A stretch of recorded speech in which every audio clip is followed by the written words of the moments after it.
Hey, this is Maury Ancomer coming at you from this polygamist community in Utah. I'm going to discuss today something that happened last night. There's a united order in a community here. United order is where individuals work together to get things done. In this particular united order, there is no mortgage on any home. All homes are built without mortgages. There aren't any loans given on them privately or commercially. And the homes that are built are obviously debt-free, except for credit cards, because people here have credit cards. When I built my home, I used a credit card and ended up having thousands of dollars on there. However, there is no bank to be beholden to with that. We pool our funds together and help each other out with labor. Many of the people here are supreme contractors, really good at what they do. So a home can go from just a poured footings and foundation to being totally framed within oftentimes 2 or 3 days because they're fast here. In this meeting last night, in the order meeting, we discussed the finances of the order. We all contribute in addition to our tithing, consecration, or surplus is what it's oftentimes called. And the surplus to the order tends to be less than the tithing. Tithing, of course, is about 10%. Now, there are various definitions of 10% of gross or net. Some of the early church members during Joe Smith's day paid tithing on their increase. And so tithing is varied among people in how it's interpreted.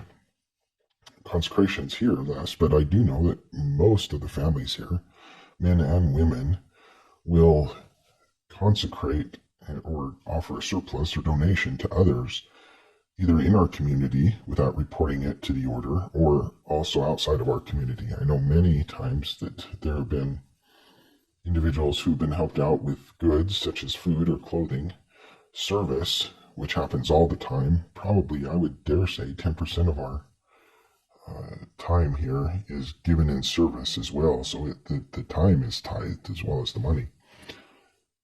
I also know that others, including my family and I, like to give donations anonymously outside of our community to widows, to orphans, to individuals who are struggling, whether it's due to a job loss or a funeral. And so that happens, and that goes unreported. The IRS doesn't hear about it. The other people don't hear about it.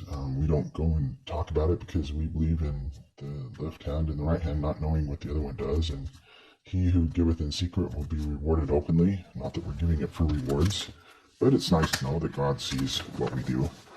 And so there are people who are prayerful about where to pass along some of their funds. Really, there's a good group of guys. Now, this group of guys have their own problems. There have been issues of pornography in our community among the youth and the adults. There is oftentimes work projects that are called, not just on homes, but helping people's yards and gardens get ready. There's a concerted effort by a number of individuals in the community to be more prepared. And this preparedness is an important part and aspect of our everyday life. We like to be ready for a collapse in the economy, and so we try to prepare in all ways, whether it's through self-defense, whether it's through food storage, water storage, and also the long-term sustaining of the community as well.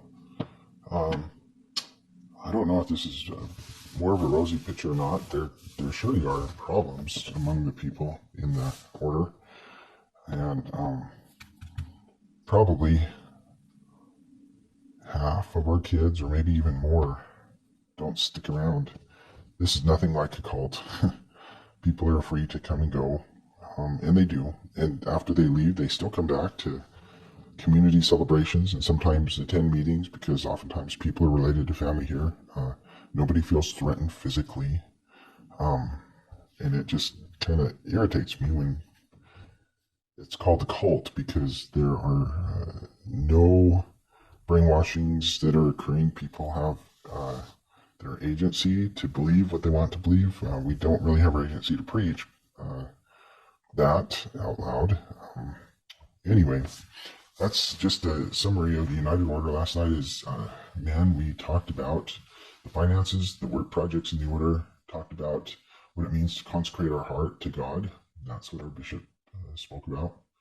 So there's a brief summary, something to keep in mind, and I don't want to lose this to history. I want to write this down so that my posterity and others will be aware of that. This is the truth. This is my perspective, and I think I'm seeing it pretty accurately.